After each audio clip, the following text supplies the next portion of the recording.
안녕하십니까. 얼티밋 커리어 그룹의 주영태 대표입니다. 드디어 2025년 기아 자동차 생산직 공채 떴습니다. 자기소개서 항목 3가지가 나온 것을 확인했습니다. 첫 번째, 본인이 엔지니어에 적합하다고 생각하는 이유와 그리고 입사 후 5년 내 달성하고 싶은 목표를 구체적으로 기술해 주십시오. 500자에서 1000자, 웬만하면은 950자에서 1000자 사이로 구성해 주시고요. 500자 이상 쓰라고 했다고 해서 500자로 딱 맞춰서 쓰지 마세요. 최대한 여러분들이 갖고 있는 정성을 들여서 1000자에 가깝게끔 써주시길 바랍니다. 자, 두 번째, 조직의 구성원으로서 경험한 갈등 상황, 과정을 설명하고 이를 통해 배운 점을 구체적으로 기술해 주십시오. 역시 1000자입니다. 세 번째, 상사나 동료로부터 부정적인 피드백을 받았을 때 이를 수용하고 개선하기 위해 어떤 노력을 했는지 기술해 주세요. 이번 3가지 항목의 경우는 인성적인 영역이 많이 나왔습니다. 2번 그리고 3번 항목 둘 다 인성적인 항목이고요. 1번이 그나마 이제 직무상 강점과 핵심 역량 그리고 스킬셋에 대한 것들이 좀 많이 나올 수 있겠죠. 자, 보시면 요약하자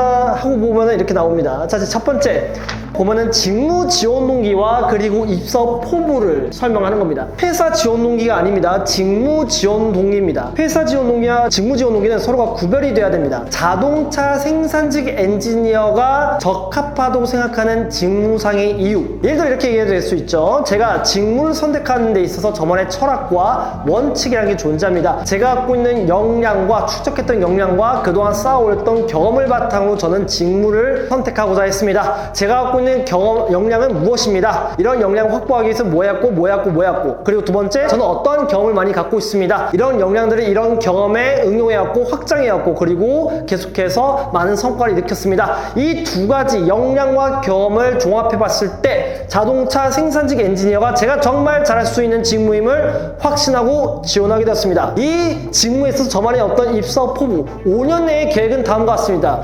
1년차, 3년차, 5년차로 구성해서 하시면 조금 더 구체적인 설계가 가능할 겁니다. 자, 그래서 직무 지원 동기가 확보하게 되고요. 이 직무 지원 동기에서 궁극적으로 내가 이루고자 하는 어떤 비전과 어떤 목표는 무엇인지, 그리고 그 목표를 달성하기 위한 5년 내 나의 계획은 무엇인지 1년차, 3년차, 5년차로 구성한다면 1000자 정도는 꽉꽉 채울 수 있을 것입니다. 자, 두 번째입니다. 바로 갈등 조율 경험입니다. 갈등 조율 경험은 여러분들 맨날 그냥 서로 싸웠는데 화해했어요, 이런 식으로 가지 마시고요. 갈등이 무엇인지부터 해석을 하시길 바랍니다. 갈등이라는 것은요, 보면은 사람과 사람 간의 감정적인 갈등도 있을 수 있겠고요, 부서와 부서 간의 갈등도 있을 수 있겠고요, 개인과 회사와의 어떤 직무 역할에 있어서의 갈등 경험도 있을 수 있겠고요. 여러 가지 갈등 경험들이 많을 겁니다. 근데 거기서 가장 좋은 갈등의 유형은요, 바로 이해관계 충돌로 인한 갈등. 문제 현안이 있으면 이것을 바라보는 나의 관점이 있고요, 타인이 바라보는 그 문제 현안에 대한 타인의 관점이 다를 겁니다. 특히 내가 기계공학과다, 상대방이 전자공학과다, 그러면은 문제 현안에 대해서 기계공학적 관점에서 이걸 바라보고 전자공학과는 전자공학과적 관점에서 이것을 바라볼 거 아니에요. 각각의 전공적인 배경 지식이 서로가 다르기 때문에 문제 해결을 하는 데 있어서, 문제 인식을 하는 데 있어서의 관점 또한 다를 것입니다. 그래서 여기서 발생할 수 있는 갈등 자체를 조율하고 합의해서 조금 더 거시적인 통찰력이 있는 해결책을, 솔루션을 제안할 수 있었다. 그것을 통해서 이러한 결론을 냈다. 그리고 이것을 통해서 뭘 깨달았다. 이런 식으로 하면 좀 더 좋을 것 같아요. 그쵸? 그래서 갈등 그냥 단순하게 친구와 싸웠다, 그냥 리더십이 안 먹혔다, 참여율이 낮다, 이런 단순한 갈등으로 해석하지 마시고요. 조금 역할 갈등, 그리고 관점의 갈등으로 해석하신다면 조금 더 전략적으로 대응이 가능할 겁니다. 이건 결국 생산에서는 생산과 품질 간의 갈등이 있죠. 그리고 설비와 공정 간의 갈등이 있겠고요. 연구개발과 양산 간의 갈등이 있겠죠. 각각의 이런 갈등과 유사한 갈등이라 보시면 될 것 같습니다. 그래서 그대로 현장에도 적용할 수 있는 갈등의 유형이기 때문에 이런 갈등의 소재가 가장 적합하다고 저는 생각합니다. 자, 세 번째입니다. 상사의 동료로부터 부정적인 피드백을 받았을 때 이를 수용하고 개선하기 위해 어떤 노력을 했는지 기술해 주세요.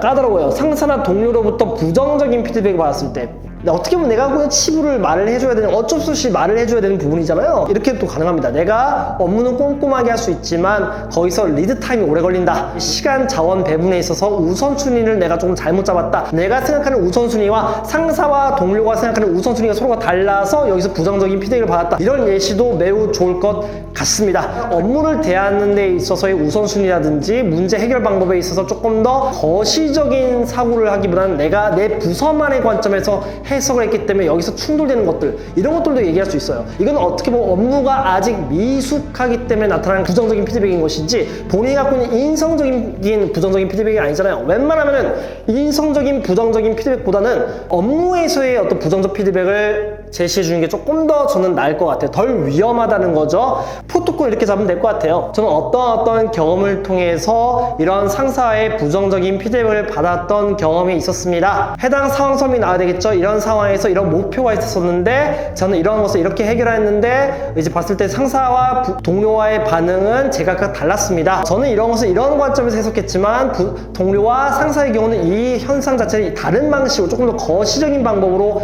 해석을 했었습니다. 그래서 이러한 부분에서 충돌이 있었었고 여기서 상대방이 정량적인 근거와 논리적인 근거를 들어서 저를 설득했었고 제가 거기에 대해서 많은 것을 깨달았고 이것을 개선하기 위해서 즉각적인 반영을 했었습니다. 첫째, 두 번째, 세 번째적으로 점진적으로 이 방안을 적용한 결과 제가 생각했던 바도 어느 정도 여기서 절충할 수 있을 뿐만 아니라 그들이 생각하고 있는 조금 전체적인 관점에서의 어떤 문제를 해결할 수 있는 기술들이 적용돼서 어떠한 정량적인 결과물을 도출할 수 있었습니다. 깨닫던 점이 있어야겠죠? 부정적인 피드백을 받았을 때는 그것을 받아들이는 데 있어서 객관적인 사고가 매우 중요하고 그것을 수용할 수 있는 수용력 자체가 내가 상대방이 피드백 받을 수 있는 어떤 나만의 어떤 마음의 크기, 그릇의 크기가 매우 중요하다는 걸 알게 되었습니다. 그 그릇의 크기에 따라서 결국은 더 창의적인 방법이 생각날 뿐만 아니라 내가 갖고 있는 부서의 관점보다는 전체적인 회사의 관점에서 문제를 바라볼 수 있는 그런 확장적 사고 또한 저는 깨달을 수 있었습니다.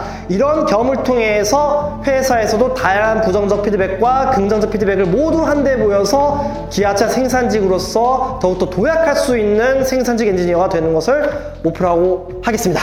이런 식으로 하면 되겠죠. 그렇죠? 그래서 이 세 가지 항목은 역량, 인성으로 구성되어 있다. 이번에 기아자동차는 조금 더 인성적인 중심의 면접이 나올 가능성도 높다. 그래서 여러분들 이번에 역량과 인성의 균형을 잘 잡아서 이번에 기아자동차 합격 꼭 하시길 바랍니다. 감사합니다.